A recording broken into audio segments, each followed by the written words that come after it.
né? Então, vamos lá para a nossa última pregação do Retiro de Cura. Queria convidar o diácono Arilson para rezar com a gente aqui pela Ruth.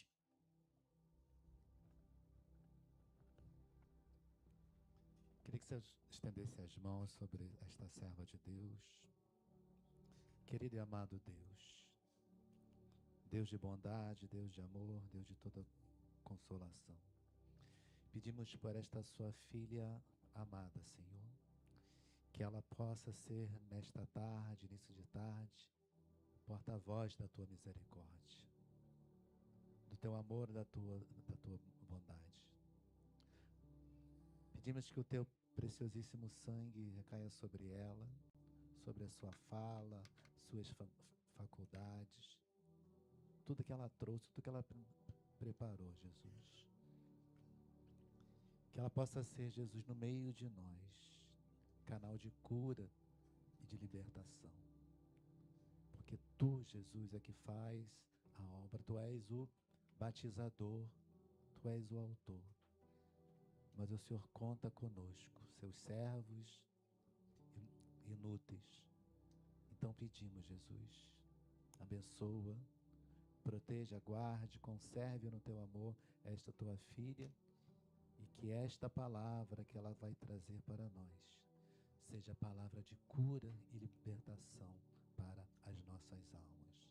Louvamos, bendizemos, adoramos e agradecemos, Jesus, e confiamos a tua filha amada ao coração imaculado da Virgem Santíssima, a nossa mãe, a vossa mãe, Jesus. Ave Maria, cheia de graça, o Senhor é convosco, bendita sois vós entre as mulheres, bendito é o fruto do vosso ventre, Jesus. Santa Maria, Mãe de Deus, rogai por nós, pecadores, agora e na hora de nossa morte. Amém. Nossa Senhora, sede de sabedoria,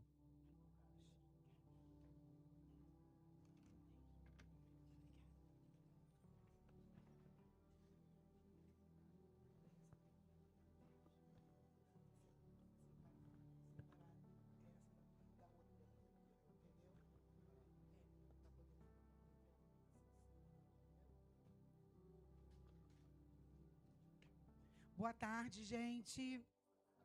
Ó, fala direito comigo, vocês estão com fome, mas vai ter comida, hein? Boa tarde. Isso aí, vai ter comida. Tá prontinho, tá cheirosa.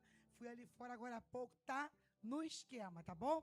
A gente não deu até tinha um intervalo no cronograma, mas pra gente não perder muito tempo, né? A gente tá no ar-condicionado melhor, né? Se estivesse no calor era meio complicado. Mas não há. Eu costumo dizer que tem duas invenções que o homem fez, inspirados por Deus, que são imbatíveis, gente, que é o tal do ar-condicionado da máquina de lavar.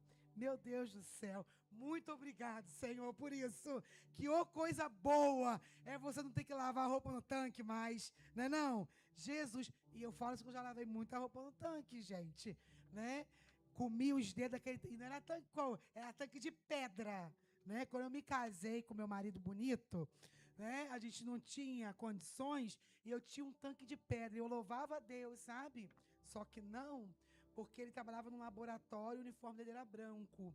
Aí tinha dia que ele chegava azul, amarelo, rosa, depende do medicamento que ele fazia. E aí a bonita tinha que lavar o quê? No tanque de pedra. Foi a minha maior realização comprar uma máquina de lavar. Parecia que era um carro zero, né? Aí o Mar briga assim comigo. Mar, acabou a água da caixa. Ah, essa sua máquina que bebe muito. Não fala dela. Fala de mim, mas dela não. Dela não. Falta tudo essa cara, menos a minha máquina, né? Mas enfim, louvado seja Deus pelo ar-condicionado. Dê uma salva de palmas pro nosso ar-condicionado. Que isso é muito bom, gente. Não suar é muito bom. Mas vamos lá, minha gente. A gente vai estar finalizando nossos temas da pregação. Para quem não me conhece, eu me chamo Ruth Quintanilha.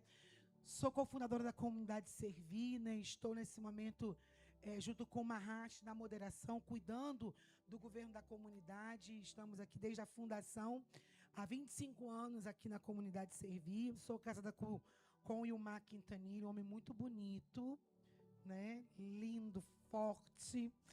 Temos 4 filhos, 2 que já estão no céu, o João Francisco Azaf e a Maria Inês, que está por aqui, ali, bonitinha, tirando foto, e a Helena, que está também por aí, de 12 anos, está por aí, né?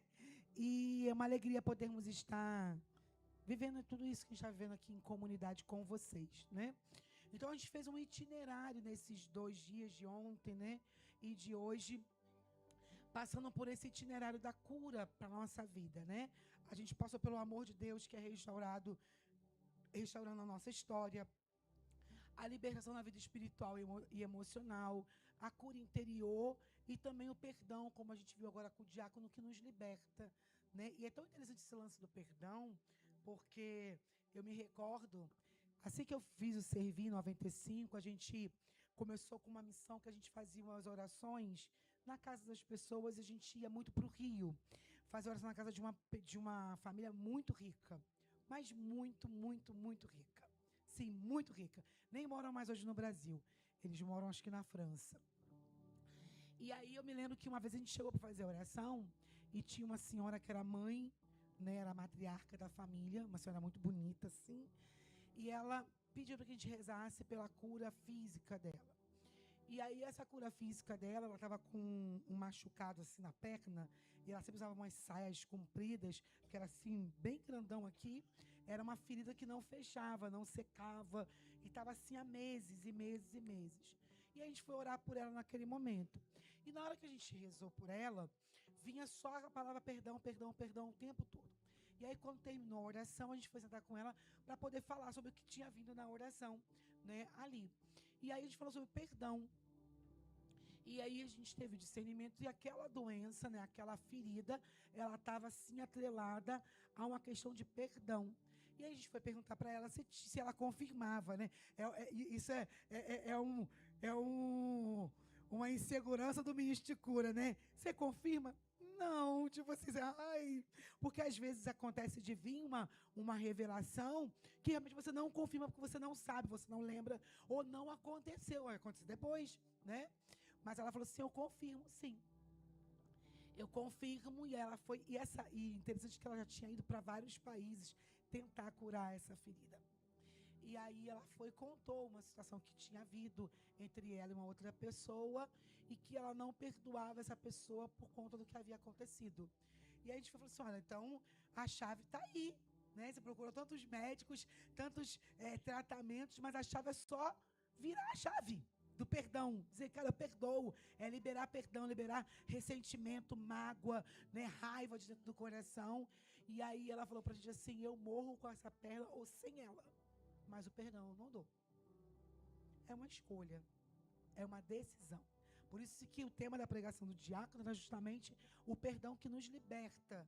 E não liberta só de uma ferida na perna, liberta de todos os males do corpo e da alma, né? O meu pai, ele foi diagnosticado em 2015 com um câncer terminal que nasceu no estômago e foi para os ossos da bacia, do fêmur e para o fígado, sabe? E esse câncer do meu pai estava matando ele, né? Porque era um câncer terminal, não tinha mais o que ser feito, não tinha tratamento, não era cirúrgico, era um tratamento paliativo para ele não sofrer nos últimos 9 meses de vida que o médico deu a ele, né? E esse câncer, ele foi justamente um câncer originado por uma falta de perdão, de quase 15 anos, remoendo uma raiva e um ressentimento no coração dele, né? Então, falta de perdão dá câncer, mata a gente, deixa a gente doente de verdade, né? E no processo de morte do meu pai, vamos dizer assim, né, desse veredito de morte do meu pai, a única coisa que eu pedi a Deus era que Deus curasse a alma do meu pai, para o meu pai não morrer fora da presença. Porque existia uma promessa para mim, quando eu me converti lá em 95, né? Crer no Senhor Jesus, será salvo tu e tua família. E eu não podia ver meu pai indo embora sem estar na presença dele. Então, eu rezava para que Deus curasse o coração do meu pai. E essa cura precisava começar pelo perdão, né? E com a graça de Deus, o meu pai, ele liberou o perdão, ele procurou essa pessoa, né? Coisas que não acontecem em qualquer igreja ou paróquia, né? Foi tudo uma falta de perdão por uma questão paroquial pastoral, de fofoca, de intriga. Na paróquia de vocês não existe isso, né, gente? Então ninguém vai morrer de câncer, só na minha. E tem muita gente de Tanguá aqui, tô brincando. Né? Mas ele conseguiu procurar essa pessoa, pedir perdão, liberar o perdão diante do que aconteceu, né? E para a honra e glória do Senhor, o meu pai não foi curado do câncer, mas Deus deu aí uma sobrevida aqui de 9 meses, passou para 10 anos, ele está aí, bonitão e vivo, com câncer, mas vivendo a vida dele, voltou para Deus, para a igreja, liberou o perdão e libertou a alma que estava cativa, não é, minha gente? A alma que estava presa, que estava aí cativa, que estava condenada, porque existia uma condenação sobre ele, que era a condenação de morte, mas o perdão libertou, né? E o perdão, ele beneficia aquele que dá. Então, assim, quando você decide dar o perdão, ainda que o outro não queira aceitar, o processo da sua liberação, de voltar atrás, de se reconhecer, de tentar de novo, ele já foi grandioso. Então, não tenha medo de pedir perdão. A gente complica tanto, né? Na verdade, a gente fica adulto e fica chato, não é? O Tim Maia dizia assim, o ser humano nasce chato. Aí ele fica legal. Aí ele volta a ser chato. Aí ele fica um pouco legal na juventude. Depois que ele vira adulto, ele fica chato. Somos nós. Pensa numa criança. Ó, a gente vê isso na comunidade. Quando a gente tinha casa lá em Itaboraí, era um lugar pequenininho, então eles ficavam o quê? No telefone. Era uma brigaiada, era uma confusão. A gente estava às vezes na oração lá, aí vinha alguém correndo, ô tia, fulano, ô tia, era uma perturbação. Eles vão aqui para a chácara, nossa, aqui no Pinhão, aí o espaço é grande, a gente vai lá para as orações, a formação, a gente nem sabe onde eles estão.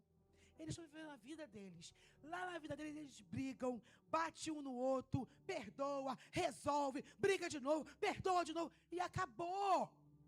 A gente que é chato, que briga e leva a cura que podia acontecer, não acontece por quê? Porque a gente leva a falta de perdão, a mágoa, o ressentimento, a raiva a vida inteira. A gente é burrinho, né?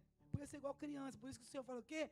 Ah, o reino dos céus, ó, deles. Porque eles não têm reserva. Eles não têm medo de se expor. Eles não têm medo de voltar atrás. Assim, você me desculpa, meu amigo, mas a gente tem um monte de reserva. Por isso a gente fica com a vida tão emperrada. A gente está com a faca na mão para ser feliz e não é porque a gente é difícil de entender tudo isso, né? Então a gente passou por esse itinerário da cura, para que a gente entenda o quanto é necessário que a gente fique bem, né? A gente precisa ficar bem. Eu me lembro que o primeiro caso de câncer na minha família foi de um tio meu, né, que teve câncer de pele. E esse meu tio, ele tinha um problema mental, né? Ele tinha uma deficiência mental, então assim, ele não falava e ele ficava o dia inteiro andando pelo bairro onde ele morava. E aí esse andarilho contraiu o câncer de pele, porque na época da minha avó ia pensar em protetor solar, não ia, não tem isso aí é coisa de agora. Eu, quando era criança, ficava torrando com Coca-Cola no sol, não é não? Quem nunca fez isso? Então, assim, hoje a gente pensa que tem que ter, mas na época ele não sabia disso. Então, isso ele contraiu câncer de pele, ele ficou muito doente, ficou muito ruim. Meu tio, ele perdeu toda a cartilagem do nariz, aqui ficou, era muito feio de se ver, ficou um buraco aqui, e toda essa parte aqui não existia nele, né? Você olhava aqui, você via por dentro, assim, foi muito sofrido o fim dele e tudo mais, e foi muito interessante que a gente cuidava no INCA, né? Então a gente ia muito pro INCA, minha mãe ia muito pro INCA, na verdade, eu era um pouco mais nova, então minha mãe sempre ia pro INCA com ele, e algo que mexeu muito com a minha mãe foi o cuidado do INCA com a família, com aquele que acompanhava. Porque se aquele que acompanhava não se cuidasse, ele adoeceria também, né? Ele ficaria tão doente quanto aquela pessoa. Não talvez de câncer, mas de uma infinidade de outras doenças. Por que eu estou dizendo isso para você? Quando nós não nos cuidamos, a gente vai adoecer. E se nós adoecermos, quem vai cuidar daqueles que nós amamos? Uma mãe que só trabalha, que só cuida do outro, mas não cuida de si, e eu digo isso com conhecimento próprio da minha pessoa, né? Uma hora Deus nos para. Se a gente não para, Ele vai nos parar. Porque a gente precisa se cuidar. Então, o que vocês vieram fazer aqui, nesses dias, é um processo de cuidado pessoal. Você pode ter achado que você veio para trazer o outro amiguinho que estava longe da igreja. Mas Deus te trouxe aqui porque Ele precisava fazer um processo de cura para você. Cuidar de você. Porque aquele que é bem cuidado, aquele que está bem, ele vai poder cuidar de outros, sabe? Salvar outras almas. Cuidar das almas que Deus deu para ele, confiou a ele. Tem um ditado judeu que eu gosto demais, eu falo muito na comunidade, que diz que quem salva uma vida, salva um mundo. Então, se você está bem para salvar uma vida, você está salvando um mundo inteiro ao redor daquela pessoa. Então, é preciso que a gente esteja bem. É preciso buscar essa cura, buscar um pronto restabelecimento da nossa pessoa, para que a gente possa servir melhor, ofertar mais, oferecer o que há de melhor e testemunhar, né, aquilo que Deus tem feito na nossa vida também. Então, o tema da minha pregação é uma vida nova no Espírito Santo, permanecer curado e livre. E minha gente, aí tá o grande X da questão. Você pode ir a 1 milhão de retiro aqui na Canção Nova, aonde você quiser. Deus pode realizar as curas incontáveis sobre a sua vida. Através da boca de alguém que falou, no microfone, ou o irmão que rezou por você do lado e falou assim: olha, Deus está te curando disso. Ai, louvado seja Deus. Né? Ou pelo que você sentiu, mas permanecer curado e livre não depende de quem ministrou a oração, não depende de quem pregou a pregação, de quem cantou a canção, de quem orou e colocou a mão na sua cabeça. Permanecer curado e livre depende somente de mim e de você. É uma decisão, é uma escolha. Porque Deus ele já fez a parte dele. Só que você precisa cultivar que isso permaneça. Como pode chegar num retiro, chegar num momento, receber a oração, receber a cura de Deus, e daqui a uma semana, daqui a um mês, ou daqui a um ano, você está vivendo o mesmo problema, as mesmas dores que você vivia? Deus veio com defeito? A oração veio com defeito para você? Precisava fazer aquele termo de extensão de garantia da oração? Vou fazer um termo de extensão para poder, né, a cura durar mais tempo. Não, a extensão de garantia é você. A extensão de garantia que você recebeu aqui nesses dias é você.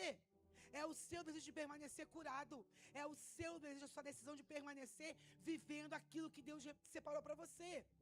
E aí você precisa entender que existe um caminho para que isso se perdure, para que isso continue, para que você não retorne atrás daquilo que Deus fez. Já viu a palavra na Bíblia que fala que quando alguém, né, volta atrás no caminho, são 7 demônios piores que voltam para ele? Já viu essa palavra? Gente, preste atenção. Não são 7 demônios. São 7 demônios piores. É piores. Eu cheguei aqui no Servir com 18 anos, ainda era um movimento. E eu sei, lembra que eu falei de conhecer a sua história? Eu sei quem era a Ruth que chegou aqui. Eu sei quais eram os pecados da Ruth, quais eram os vícios da Ruth, quais eram os males que a Ruth trazia na vida dela. Eu sabia qual era a mentalidade que a Ruth tinha. Então, quando Deus me curou, quando Ele me libertou, eu decidi que do jeito que estava ruim. 7 pior ia dar pior ainda. Então, são 20, não, são... Gente, quanto tempo? 95 para 2026, são quanto tempo? 31 anos, misericórdia. São 31 anos, todos os dias, fazendo manutenção das curas que Deus fez lá em 3 de junho de 95. Porque eu sei quem eu era lá em 3 de junho de 95. E se eu não cuidar do que Deus fez lá, são 7 demônios piores. Eu não vou suportar ter 7 demônios piores do que aquele em mim. Vai ser minha morte. De verdade. Então a manutenção da cura não depende do ministro de cura, não depende do pregador, do ministro de música, não depende do sacerdote, depende de mim e de você. De uma decisão de rompimento, de uma decisão de verdade de romper com aquilo que você vivia. Não dá mais, não é possível mais, não vai rolar mais isso. E eu preciso entender. Talvez vai ter que mudar o meio que eu ando, as pessoas com quem eu ando, o que eu escuto, o que eu vejo, o que eu como, o que eu bebo. Vai precisar sim mudar. Se é para a sua cura permanecer, então muda, sem ter medo. Eu me recordo que no dia 3 de junho de 95, eu me ajoelhei. Falei assim, deixa a gente rezar por você? Falei, deixa. E eu me ajoelhei. E quando eu levantei, lembra que eu falei ontem? Eu levantei estranha. Eu não sabia o que eu estava sentindo. E aí, as minhas amigas vão embora, a gente vai pra uma balada, né? Falei, gente, vocês vão porque eu tô estranha, eu vou para casa. E eu fui para casa remoer aquilo que Deus estava fazendo, sem saber o que era. E a primeira decisão que eu tive foi justamente de me afastar daquilo que não me trazia mais Deus. Foi difícil porque foi uma decisão que implicou nas amizades que eu tinha, nas pessoas que eu amava, mas era preciso porque eu precisava pensar em mim, no que Deus estava fazendo em mim. Então eu rompi com um monte de amigos, não frequentava os lugares que eu frequentava, não ia para as coisas que eu ia. Eu comecei a fazer uma metanoia, uma mudança da mentalidade que eu tinha, porque era necessário. Então a manutenção da cura depende da nossa decisão, daquilo que a gente vai realmente entender que é necessário para a nossa vida, sabe? E é preciso ser feito, por mais que nos doa, porque a cura ela vai doer. Quem aqui é da época do metiolate que ardia? Pois é, eu passo por Vidine e demora muito mais tempo do que o metiolate que ardia para poder curar a ferida. Quem aqui não?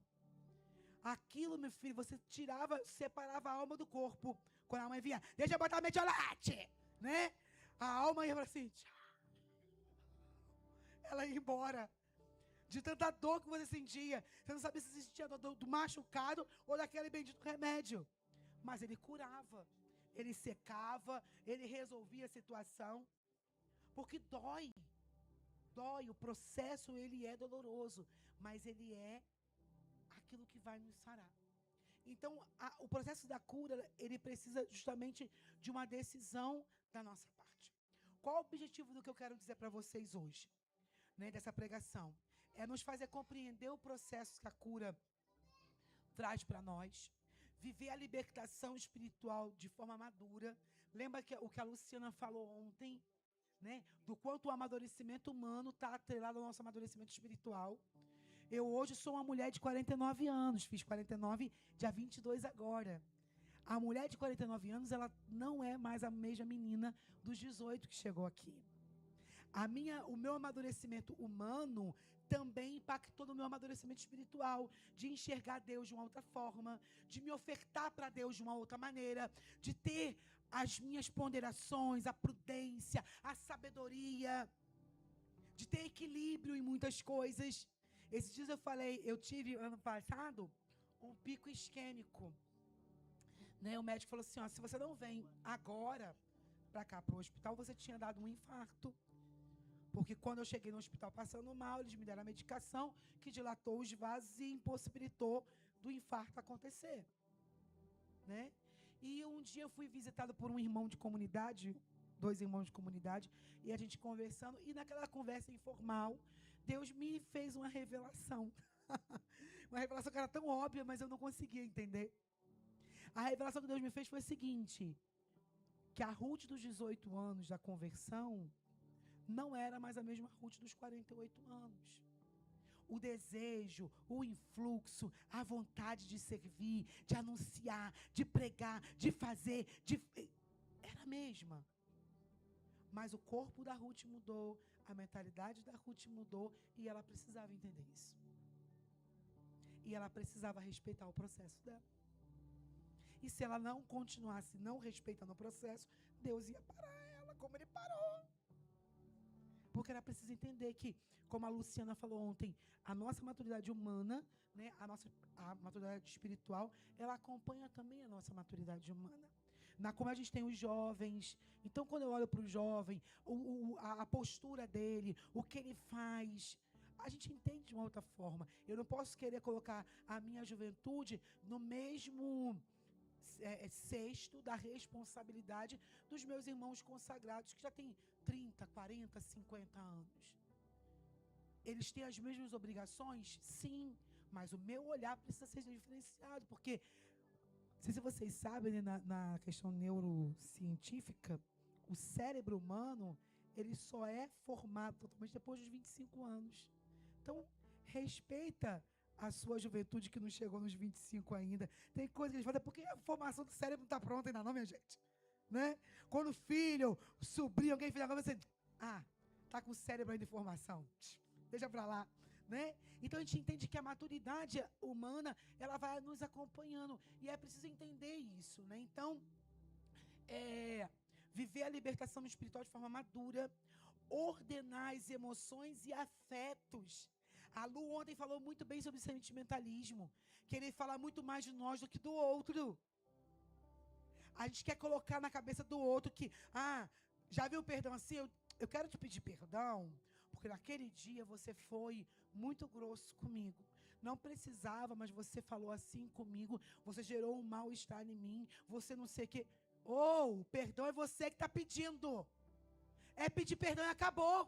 Não tem justificativo de porquê que você fez. Eu fui um cavalo com você, porque você... Não existe isso. É perdão e acabou. Olha, você me perdoa porque eu fui um grosso com você? Acabou. Mas eu fui um grosso com você porque você primeiro foi um grosso comigo. Porque você... Não é isso. Ou você perdoa, ou você pede perdão de forma clara, direta, objetiva, por aquilo que te feriu, ou então você não vai fazer mais nada, porque você vai estar justificando o seu erro no erro de uma outra pessoa. Mas o sentimentalismo fala de nós e não do outro. Então, ordenar as emoções. E isso é muito interessante, porque a gente é uma gangorra, gente. A pessoa, hoje em dia existe um monte de nome, né? Não existia isso antigamente. Então, hoje a gente tem aí...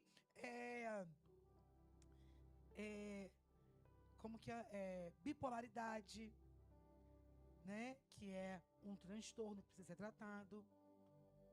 Ordenar as minhas emoções e afetos. Tem gente que tem pavor de médico da área psiquiatra, da área emocional. Minha gente, ele é médico como médico ginecologista, o obstetra, o dentista, o pediatra. É médico. Deus me livre de tomar remédio controlado. Eu tomo remédio controlado para minha pressão todo dia de manhã. Antes de vir, tive que tomar. Não vai eu tomar, não. Daqui a pouco eu tô dando um AVC, um derrame. E pronto. O remédio que eu tomo lá, o mesartana, é a mesma coisa para mim de tomar um remédio, se tiver que tomar, da área psiquiátrica. Não é o remédio que fala sobre mim. Não é o médico que eu vou que determina quem eu sou. Sou eu. Sou eu. Então não tenha medo de ordenar suas emoções e afetos. E não tem nada a ver, como a Lu falou, só de você ficar colocando isso na conta de Deus. Tem hora que vai ser, sim, humano, clínico, é necessário, sabe? Eu me lembro um dia que eu falei assim, eu liguei para um irmão de comunidade que trabalhava num consultório, eu falei assim, aí tem psiquiatra? Aí ele falou assim, tem, marca para mim. Para você? Eu falei, para mim, marca para mim. E fui no psiquiatra. Cheguei lá, falei, aí quando terminei de falar tudinho, só me olhando. Aí quando terminei, ele falou assim, acabou? Falei, Aí ele, você é agitada, né? Falei, só achou? Aí ele, Aí ele falou assim, tem alguma coisa que você pode parar na sua vida? Falei, doutor, não tem não. Não consigo parar com nada que eu faço. Tem problema com remédio? Falei, tenho não.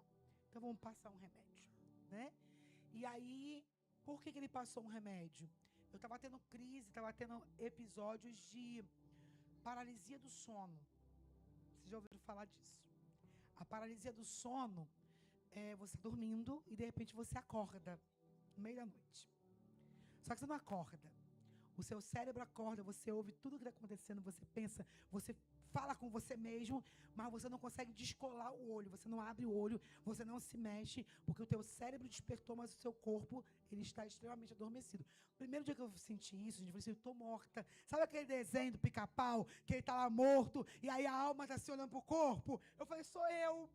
Eu tô assim, me olhando ali, ó, na cama, dormindo, né? Porque eu ouvia o que estava acontecendo à minha volta. Eu ficava pensando, Senhor, eu não posso morrer, porque eu falei com a minha mãe que amanhã eu vou lá fazer o almoço.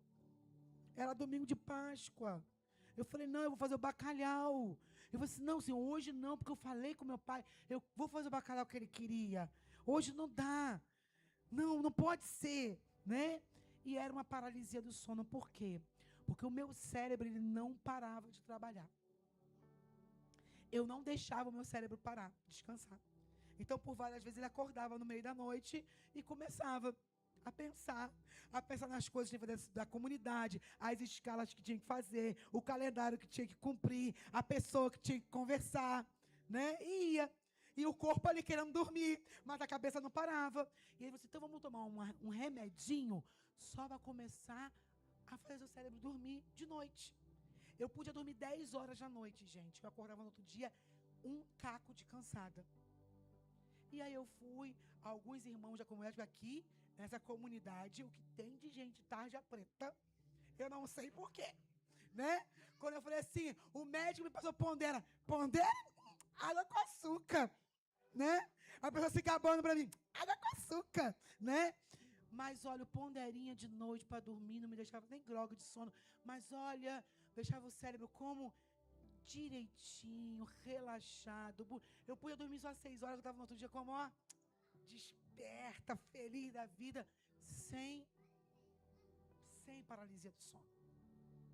Ordenar as emoções, os afetos, as necessidades do nosso corpo. Sabe? E às vezes ordenar tem que ir num médico, tem que ir num terapeuta, né? Tem que fazer algo que a gente goste para poder desfocar. Né? Quando eu tive agora esse pico isquêmico, aí eu fui no cardiologista e falei assim, eu posso voltar para o Pilates? Ele, não, você não pode, você deve. Você deve voltar porque lá é o lugar da conversa pobre, que ninguém te conhece, que ninguém tem nada com você. Você pode rir, falar de nada, falar mal do seu marido. Eu falei, isso aí. Né? Do peso que é. Eu falei, então vai. E eu vou para o Pilates e eu volto bem. Sabe? Porque a gente precisa entender o que o nosso corpo, o que a nossa alma, o que o nosso emocional precisa. Para poder cooperar com eles também. Né? Então, ordenar, fechar as portas espirituais que estão abertas. E isso é manutenção da cura. Pensa bem, você está aqui, tem uma pessoa que sofre com alcoolismo, ponto. Aí Deus falou aqui, pela boca de Claudimar, ó, o Senhor está me curando, está curando aqui um homem do alcoolismo e fala até da cor que ele estava usando da camisa naquele dia. Não. O cara falou, caraca, Deus me curou. Aí a pessoa sai daqui e vai lanchar. E a primeira coisa que ela faz, né, é pedir uma cerveja porque eu estou curado, eu vou controlar direitinho. Ou eu vou para uma festa onde está todo mundo bebendo. Tem processos, talvez vai ter um momento que aquele tipo de cura que você recebeu, você vai precisar sim renunciar a ambientes. Podem até te chamar de antipático, de não sei o que lá. Deixa eu chamar. Eles vão ver os frutos depois. Vão ver que você não é mais a mesma pessoa. Porque a gente precisa fechar as portinhas que estão abertas. Porque senão a gente não vai cooperar com Deus. Ele vai estar lá com a bola para fazer o gol, né? E a gente vai estar como? Impedindo o gol de acontecer na nossa vida. Então, fechar essas portas. E por último, aprender a permanecer livre após a cura.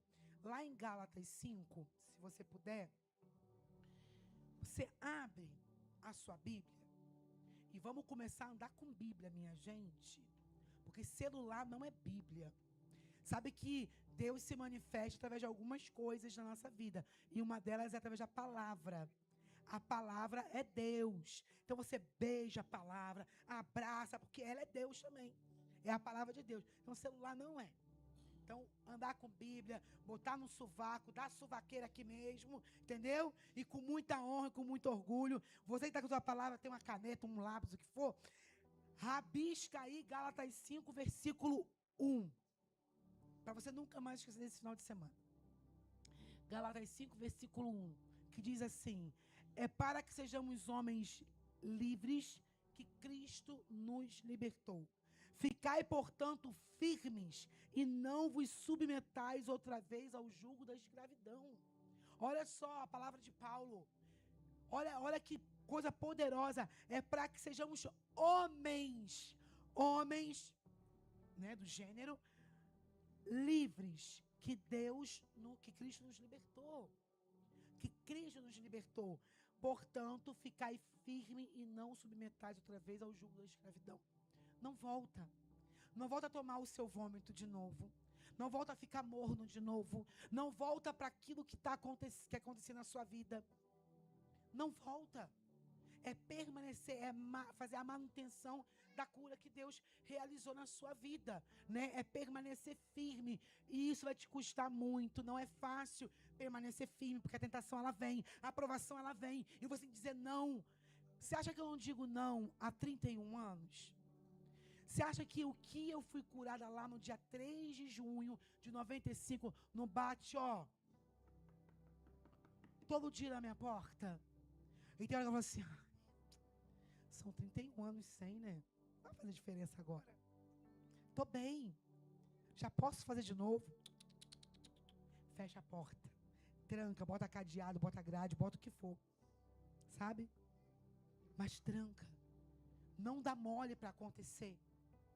Não dá mole para aquilo que te feria, para aquilo que te aprisionava voltar. Porque você não está lá. Tem um padre amigo nosso, que alguns conhecem, ele tem um bordão, que é verdade. Se perguntarem pelo teu passado, diga, eu não estou mais lá. Repete comigo. Se perguntarem pelo teu passado, diga, você não está mais lá. A menos que você volte sempre. A menos que você tenha saudade de ter um passinho para trás. Ai, lembra do povo de Deus no deserto? Que saudade da cebola do Egito, meu filho. Deus tem um manjar, você quer comer cebola. Pelo amor de Deus, né? Pelo amor de Deus. Então é não voltar para aquilo que te aprisionava, aquilo que te fazia cativo de verdade. É manter aquilo que Deus realizou na sua vida. Então, o primeiro passo para isso é entender o que é cura e o que é libertação. Qual a necessidade que eu tenho sobre isso? Né? É entender que não é sentir nada forte, como eu disse ontem. Eu saí daqui, eu não senti nenhum arrupio, nenhum calor que subia e descia. Eu não repousei no Espírito, pronto. Deus já me curou. Não é isso. No dia 3 de junho de 95, que eu estou falando aqui com vocês, o servir era um movimento e não era nem renovado. Não tinha oração em línguas, não tinha palavra de ciência, sabe? Não tinha nada disso na oração. Eu tinha feito o retiro servir no final de semana anterior. E naquele dia foi uma reunião de todo mundo que fez o retiro. E todo mundo partilhou como tinha sido, como não tinha sido, o que sentiu. E eu não tinha sentido nada. E aquilo me incomodou. Quando chegou a minha hora de falar, eu não tive caridade nenhuma. Eu falei, o retiro foi uma porcaria. Não senti nada. Tô do mesmo jeito. Tipo assim, gente, faz isso não, gente. Isso é feio. Tá? Mesmo que você não tenha gostado do retiro, fala não. Guarda pra você. Né? Porque teve tanto empenho, tanto esforço das pessoas, teve noite mal dormida, aí você chega lá, né, todo cheio de se lembra do sentimentalismo, fala de você e não do outro. Talvez não aconteceu porque eu não me abri, e não porque ninguém se empenhou para que aquilo acontecesse na minha vida, né? E aí eu falei, quando terminou, 3 pessoas vieram para mim e falaram assim, a gente pode rezar por você? Eu falei, claro que pode, né? E eu me ajoelhei, e aí eles fizeram uma oração muito simples, sem orar em línguas, sem nada, só botaram a mão assim sobre minha cabeça. Senhor, nós queremos te pedir que o teu amor invada o coração dessa sua filha, que ela tenha um encontro contigo, que a alma dela esteja em paz diante de ti e que ela possa viver uma nova vida com o Senhor. Acabou. Foi só isso. E eu levantei daquele lugar desconcertada. Sabe quando você tem aquele negócio no estômago que você fica enjoado? Era assim que eu me sentia, o coração. E eu não entendi o que era. 3 pessoas, eu brinco que são os meus 3 R's, né? Renan, Raquel e Renata, minha comadre. Que hoje é minha comadre. Foi só isso. Porque a oração, para ela ter efeito na nossa vida, ela depende sim de quem ora. Porque quem ora, ela tem que ter clareza, ela tem que ter fé de que aquela oração vai mudar a vida. Por isso, quando alguém fala para você assim, ora pelo irmão do lado, não faz isso aqui não. Não. Ore como se fosse a primeira oração sua. Como se você nunca tivesse orado na sua vida e você está lidando tudo. Como se a vida daquela pessoa dependesse só da sua oração. Porque depende de quem ora, da intensidade, do crer, sabe? De quem ora. E depende de como a gente recebe. Do coração aberto, do desejo de aquilo produz efeito em nós. Então, para a cura acontecer sobre nossa vida, né? Não precisa de um momento forte de oração. Porque quando Deus quer nos curar, Ele quer restaurar nossa identidade. Existe uma identidade que é sua e que é minha. E que a gente vai distorcendo, o mundo distorce, a gente distorce. Que é a identidade filial, nós somos filhos de Deus. Nós somos filhos de Deus, ponto. Sabe? E por ser filhos de Deus, existem coisas que são inerentes à nossa natureza, de filhos de Deus. Então, quando você precisa de uma cura, é porque de alguma forma essa sua filiação está distorcida. Você já não se sente mais amado, mais querido, desejado por Deus. Há algo que está faltando.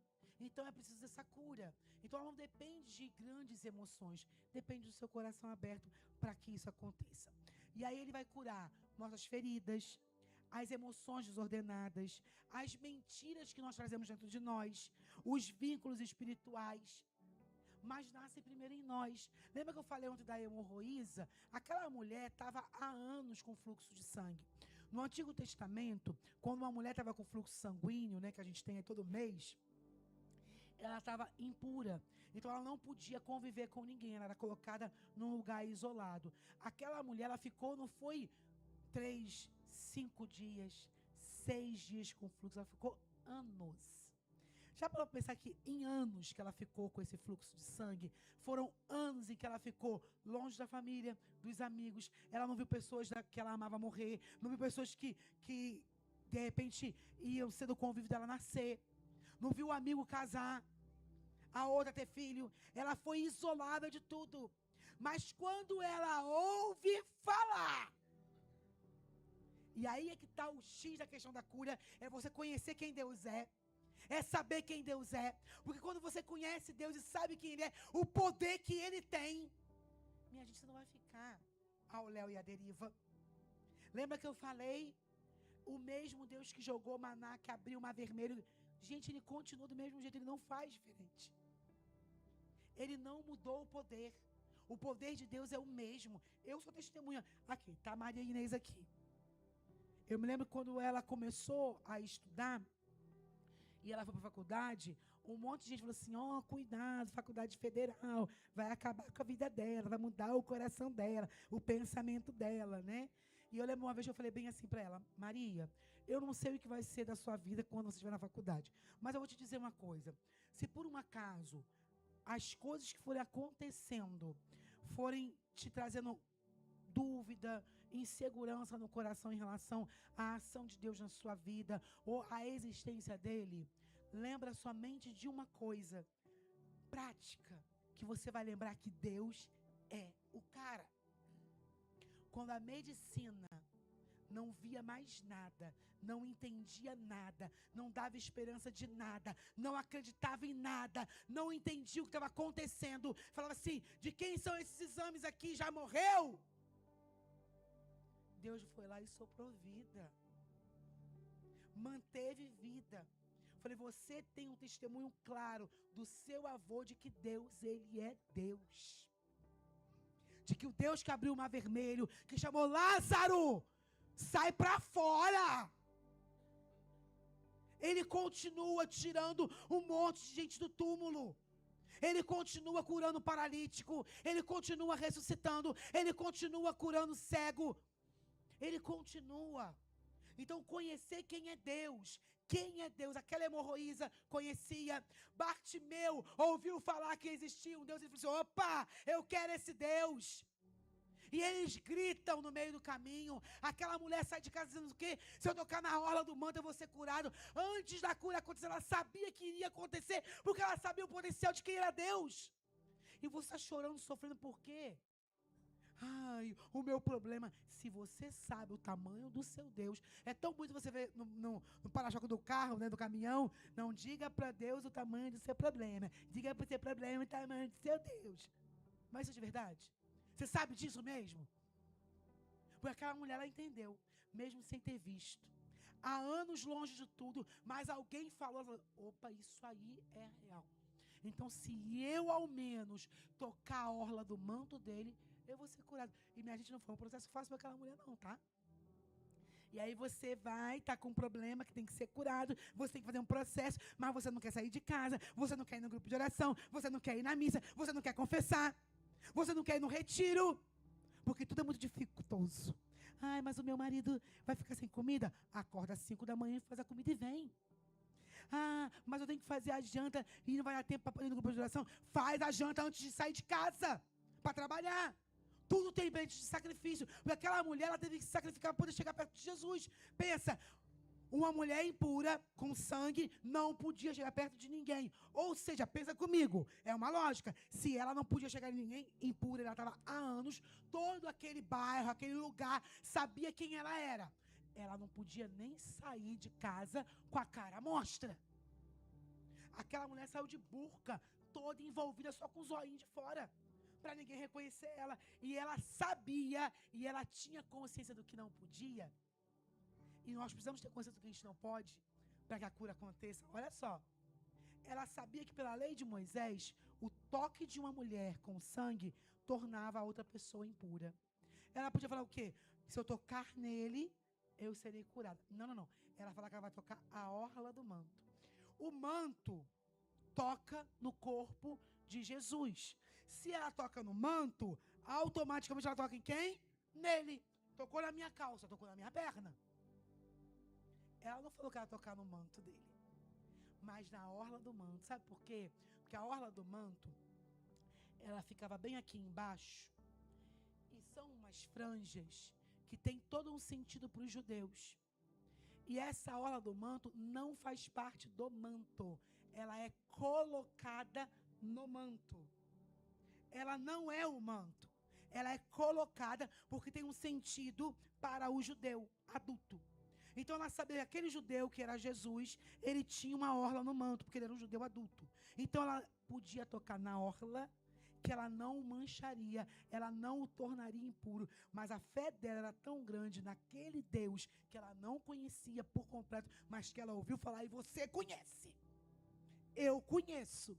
Aquela mulher não conhecia como nós conhecemos, mas a fé era tão profunda de que ele poderia fazer, que só em tocar a sua orla, ela seria curada. E o mais estranho disso é de quando aquela mulher toca a orla, e pensa comigo, diz a palavra de Deus que a multidão o comprimia. Estava todo mundo junto dele. Como que ela ia chegar sem tocar em ninguém? Ela não podia, dá licença, peraí, né? Não tinha como que ela ia tocar em alguém. Eu suponho, suposição da Ruth, que para ela chegar nele, ela teve que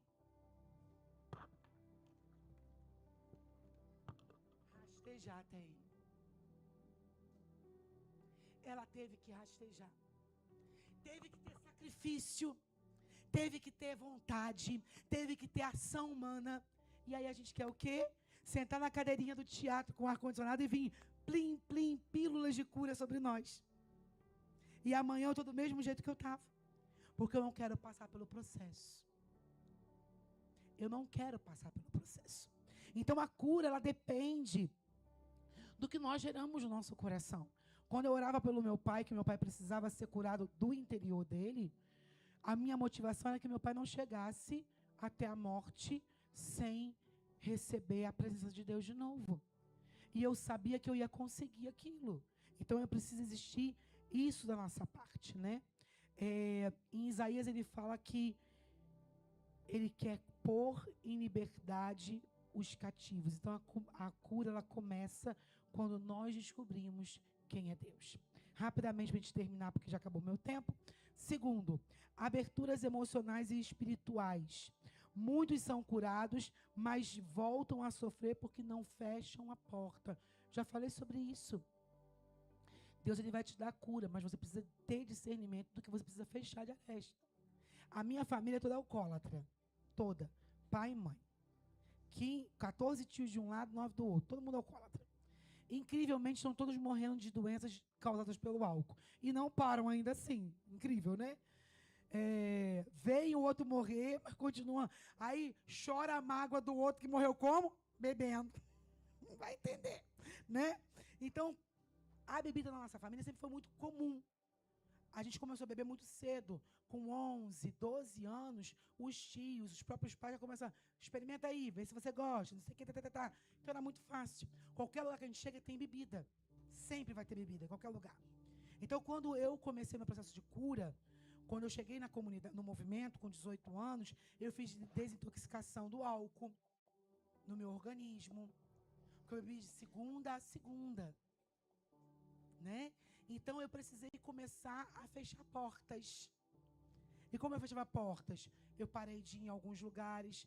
Quando ia nas festas de família, né? Eu sabia que ia ter. Então, eu tinha que me colocar no... Nunca falei com ninguém assim, vocês vão pro inferno, vocês estão bebendo. Não. Alguns dos meus tios foram convencidos só por ver o testemunho e pronto. Quer uma cervejinha? Não, quero uma Coca-Cola. Pode ser? E é sobre isso. Fechar as portas que estão abertas sobre nós, né? A falta de perdão, como a gente falou, pecados persistentes, ocultismo. Minha gente, se você é católico, ocultismo não faz parte da sua vida. Tá gravando, não sei quem vai ver isso depois, eu posso até ser processada, né? Mas, vamos falar bem claro. Deus, ocultismo, ok? Água e óleo não se mistura. Deus e ocultismo. Aqui não tem nada de ocultismo e aqui não tem nada de Deus. Vocês estão entendendo? Ah, mas é de mesa branca. Não tem nada de Deus. Para. Decida a sua vida. Decida quem você quer servir. Não tem como servir a dois senhores. A palavra é bem clara. Não sou eu, Ruth, que falo isso. É o próprio Deus. Não dá. Então, para manter essa cura, palavras negativas sobre si mesmo, né? Ah, eu sou isso, eu sou aquilo, eu nunca mais quero isso, eu nunca mais vou perdoar, eu nunca mais... Opa, voto secreto, eu nunca quero ser mãe. Aí passa um tempo, você deseja ser mãe, não é mãe. Você fechou uma parte na sua vida.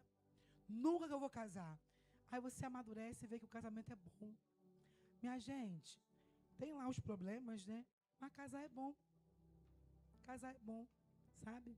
Você tá com seu marido, ver uma sériezinha, rir, sabe? É bom. Saber que você está cuidando do outro, está sendo cuidado por ele, é bom. É bom. Meu marido me estressa pra caramba, mas eu casaria com ele de novo. Casaria, de verdade, né? Dependência emocional. Quantas vezes você acha que você só vive porque aquela pessoa está do seu lado? Seja marido, seja irmão, seja mãe, seja amigo. Ou sua vida é sua vida. A vida do outro é do outro. Você não depende dessa pessoa para poder viver. Para de dependência emocional. Ah, para poder sair tem que falar com o amigo, senão o amigo fica triste. Dane-se, ele vai ficar triste. A vida é sua, você vai para onde você quiser. Sabe? Hoje tem uma campanha em relação à mulher, por quê? Porque descobriram que não é só violência física que está maltratando, está matando as mulheres. Tem violência o quê? Emocional, moral, assédio. Por quê? De mulheres que foram condicionadas e permitiram viver dessa forma. Uma prisão emocional e dependente de uma outra pessoa. Não é assim. Nós somos uma só carne, sim, com vidas distintas. E que uma não pode ferir a outra. Porque a gente não casa para ser feliz, mas fazer o outro feliz. Se o seu cônjuge, se a sua cônjuge não te faz feliz, o objetivo dela não é te fazer feliz, tem alguma coisa que está errada. Procura um padre e vai conversar. De verdade. Porque eu preciso fazer o Ilmar feliz o tempo todo. Porque a minha felicidade consiste em fazê-lo feliz. Ele está feliz, eu estou feliz junto com ele. Ele se realizou, eu estou realizada com ele. E ele também. E é sobre isso. Então, dependências emocionais, traumas que não foram entregues a Deus. Eu me lembro que quando eu tinha 19 anos, eu já estava no meu processo de conversão, né? Eu me converti aos 18. Eu procurei o padre da minha paróquia para conversar com ele. Por quê? comecei a namorar o Ilmar. E qual era o meu maior problema no meu namoro? Vida sexual. Porque quando eu cheguei no serviço, eu fiz serviço com 18 anos, eu tinha uma vida sexual ativa. Então, qual era o meu maior problema? A castidade, viver a castidade. E era realmente uma coisa muito difícil para mim. E um dia, numa oração, Deus me lembrou de umas coisas acontecendo na minha vida. Falei, pode ser que tenha a ver. Procurei o pai, falei, Padre, eu preciso confessar. Ele, o quê? Eu preciso falar. E ali eu abri para ele todos os traumas que eu tinha desde os meus 6 anos de idade por abuso sexual. E eu contei para ele todos os abusos que eu tive na minha vida. Foram 4 situações de abuso sexual que eu vivi. Com 6 anos, com 8 anos, com 11 anos e com 16 anos. E naquele dia, quando eu consegui falar para o padre aquilo que eu vivi, como foi, como aquilo me feriu, né? Eu entendi que a minha dificuldade com a vida sexual, aquilo que era desenfreado, aquilo que eu não tinha controle, vinha tudo de uma sexualidade que foi má formada em mim pelo abuso. Ou seja, se eu não tivesse tido a coragem de dizer para o padre aquilo que me feria por conta do abuso, eu talvez estaria com uma formação sexual distorcida e errada até o dia de hoje. Traumas que não foram entregues para Deus. Lembra de conhecer a sua história? Conhece? Hoje eu falo disso, não me dói nada. Convivo até com alguns dos abusadores. Já os perdoei por isso. Mas não me fere mais. Porque os traumas precisam ser entregues para quem é de direito. Não é ficar conversando com todo mundo, não. Fala com quem você tem que dizer. Com quem vai te oferecer algum tipo de remédio para a tua dor. Naquele dia, aquele padre me ouviu. E aí eu lembro que ele depois me fez se deitar no sofá e falou assim, fecha seus olhos. Pensa num campo bem verdinho. Pensa em todas as lembranças do que aconteceu. Pega todas essas pessoas, coloca num saco, não sei o quê. E ele fez um trabalho ali interior comigo. Vamos jogar tudo para longe, vamos jogar fora. O método dele, eu nem sei qual foi o método dele, mas deu certo comigo. Né? Mas é preciso entregar para Deus. É preciso entregar para Deus, né? Ordenar o nosso coração e renunciar àquilo que não faz mais parte. O medo, a rejeição, o pecado, a mentira, o abandono, a humilhação, a culpa, o desamor paterno e materno. Sermos resolvidos, né? Se a pessoa não te ama, se você acha que seu pai e sua mãe não te amam, ame você a eles. Foi assim que eu aprendi com um padre. Você quer que sua irmã, que seu pai fale que te ama? Eu falei, quero. Então você vai chegar em casa e vai falar primeiro para eles que você ama eles. Ponto. Faça assim. Falar mais da gente do que do outro. Então abre a boca e fala, te amo. Nem que você tem que falar te amo e sair correndo.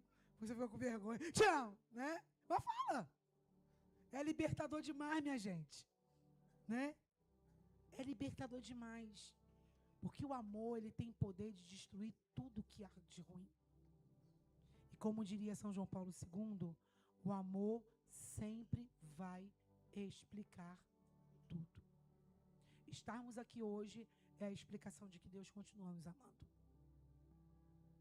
Ele continua nos amando. Então fica de pé para a gente rezar.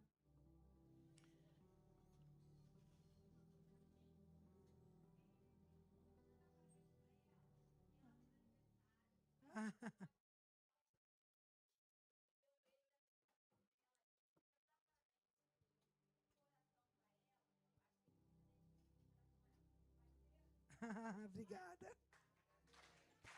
Obrigada.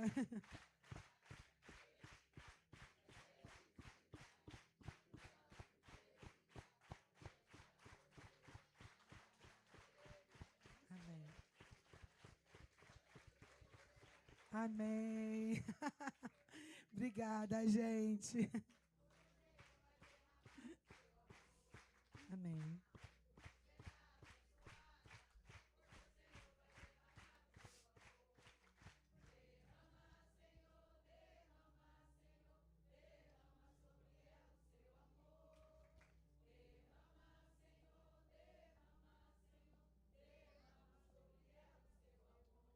Obrigada. Bendito seja Deus, né? E para a gente finalizar esse momento, eu queria te convidar a fechar seus olhos rapidamente, para a gente poder não demorar mais tempo para o almoço. Mas o agente principal para a manutenção da sua cura tem um nome. E o nome desse agente é Espírito Santo.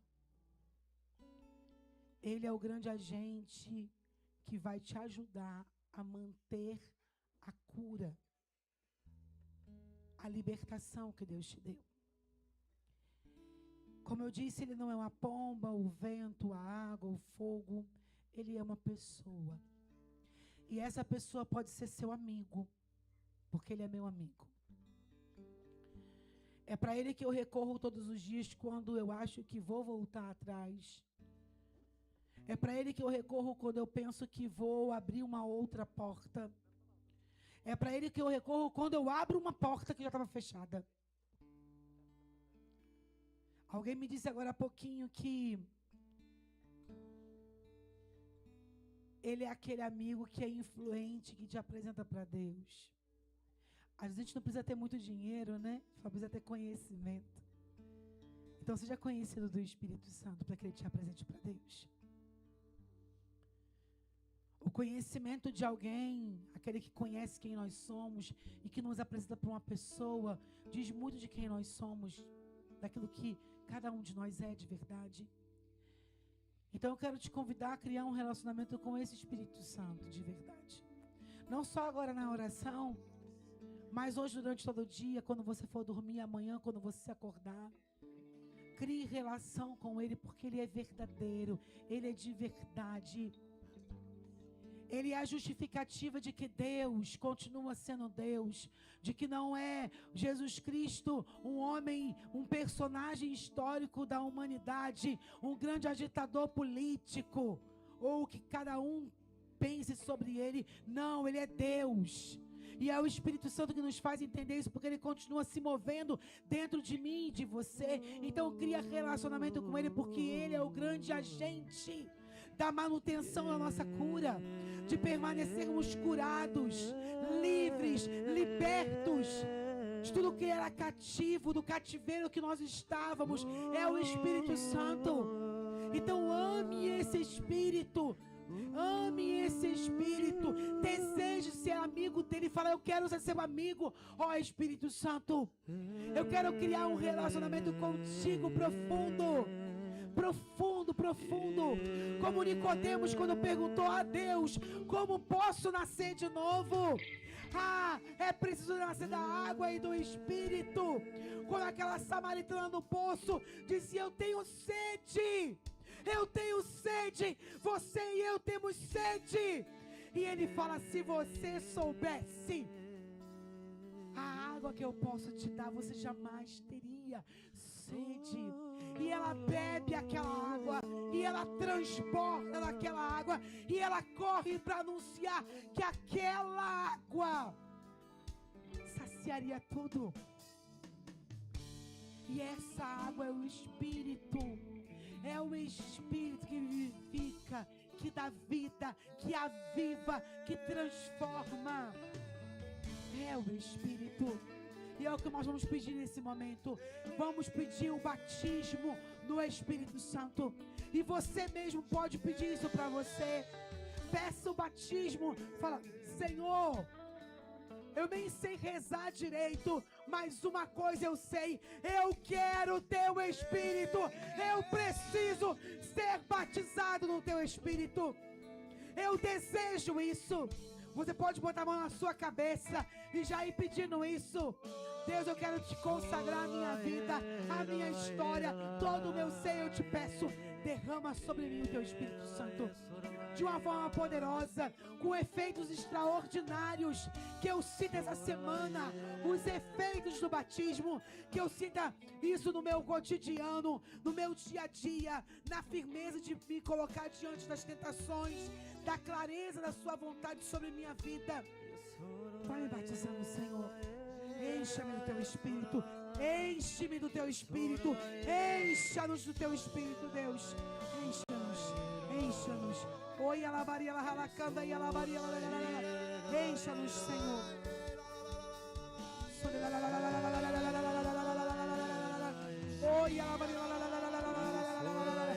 Dai-nos vontade de estarmos diante de Ti. Que o Teu Espírito Santo provoque em nós o desejo da oração, a vontade de orar, de se confessar, de comungar mais vezes, de buscar a Tua palavra.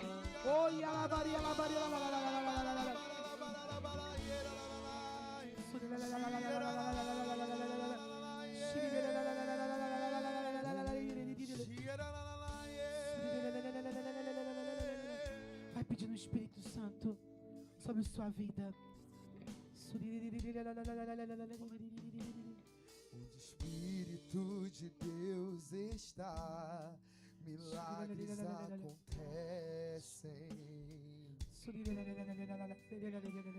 Onde o Espírito de Deus está, a glória permanece. Onde o Espírito Vai pedindo. de Deus está, Vem, Espírito. Vem, Espírito. milagres acontecem. Se você ora em línguas, vai orando em línguas. Se você não ora em línguas, vai dizendo isso. Vem, Espírito Santo. Vem, Espírito Santo. Vem, Espírito Santo. Vai pedindo. Vai pedindo, Espírito Santo. Venha sobre nós, ó Deus, com teu Espírito Santo. Batiza-nos nessa tarde. Encha-nos da tua presença. Encha-nos, Senhor. Encha-nos da tua presença. Encha-nos, ó Deus.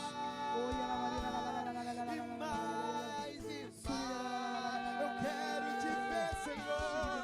Eu quero te ver, te conhecer, me apaixonar e mais e mais.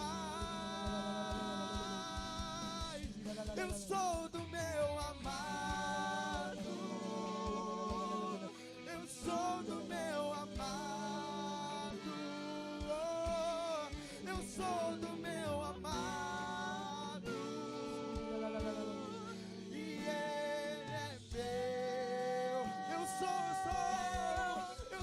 do meu amado, eu sou do meu amado, eu sou do meu amado, e ele é meu.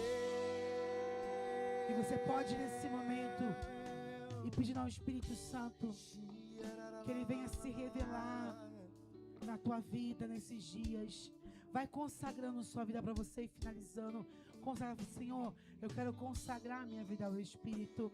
Eu quero ser cheia dEle. Eu quero tê-lo plenamente sobre minha vida. Eu quero que Ele conduza as minhas faculdades mentais, as minhas emoções. Eu quero que Ele conduza tudo aquilo que nasce no meu coração. Que Ele conduza as minhas ações. Que Ele conduza a minha história. Que Ele vai escrevendo uma nova história comigo nesse momento. Vai pedindo ao Senhor que Ele escreva uma nova história. Que Ele te faça pleno, cheio da sua presença. Vai nos fazendo pleno, Senhor. Vai nos fazendo pleno. Como fizeste a tantos aqueles que passaram pela tua história na santa palavra de Deus. Nós queremos ser cheios de Ti, ó Espírito. Nós queremos viver as experiências profundas que o Senhor tem conosco, que o Senhor quer derramar sobre nós. Vai dizendo isso para Ele. Vai consagrando a sua vida a Ele. Vai consagrando a sua história. Aquilo que foi curado, aquilo que foi revelado, talvez no seu coração ou por alguém, vai apresentando ao Senhor e pedindo que o Espírito Santo tome conta de todas as coisas, que Ele tome conta da sua história inteira, que Ele perpasse pela tua vida e que Ele te encha inteiramente da sua presença, que Ele seja pleno, totalmente pleno sobre a sua vida. É o que nós te pedimos, ó Espírito Santo, é o que nós queremos, é o que nós necessitamos, que você, ó Divino Espírito, seja tudo em nós, Senhor, tudo em nós, seja tudo em nós. Peça que Ele seja tudo em você. Tudo em você. Vai agradecendo ao Senhor por isso. Só agradeça agora para encerrarmos. Só agradeça por aquilo que Ele é. Muito obrigada, Senhor. Muito obrigada, Jesus. É só o que nós te pedimos. Muito obrigada. Só te peço uma coisa. Somente isso, Senhor. À beira do poço. Essa é a oração da samaritana. E é a minha e a sua oração nessa tarde, a Já Deus. que minha sede Procuramos ser saciados por muitos lugares e muitas situações e nada nos saciou. Nós só queremos pedir isso ao Senhor, como Davi um dia pediu no meio de seu pecado. Só te peço Quando Davi uma pede ao coisa, Senhor a cura, e Ele diz para ele, beira somente do isso. Nós queremos dizer para o Senhor nessa tarde de hoje, já que minha sede, Senhor, já que minha sede ninguém saciou. ninguém saciou. Você pode dizer isso para o Senhor: não retireis de mim o teu Espírito. É a minha súplica e a sua. Não retireis de mim, Senhor, o teu Espírito. Peça isso a Ele. Não retireis. Minha alma não deixeis na sequidão. Minha alma não deixei na Levanta suas mãos e diga isso. E enche-me. Enche-me até Peça isso, que o Espírito Santo que te cura, te encha até transbordar, até você e Ele serem uma única coisa. Enche-me até transbordar. Só tu me saciarás. Só tu me saciarás. Mais uma vez, e enche-me, e enche-me, e enche-me. Enche-me até. Ah, Deus, encha-nos até transportarmos em Ti, Senhor. Até não ter mais nada nosso em nós. Até não ter mais nada nosso, Senhor. Só sermos Teus, só Teus. Enche-me até transbordar. Só tu me saciarás. E você pode dizer isso. E você pode dizer isso com aquele que quer cura. Você vai dizer isso. O poço é fundo, mais profunda é a minha sede de Deus. Você que deseja cura, pode parecer que você está num poço sem fundo, mas a tua sede de Deus precisa ser maior do que a tua dor, do que o teu sofrimento. Então declare isso. O poço ele é fundo, mas a minha sede de Deus, o desejo, a vontade, a necessidade é muito maior do que ele. Ah, Deus, o poço é fundo. O poço é fundo. Mais profunda. E mais profunda. É a minha sede, é a minha sede, é a minha sede de Deus, é a minha sede do Espírito. O poço é fundo.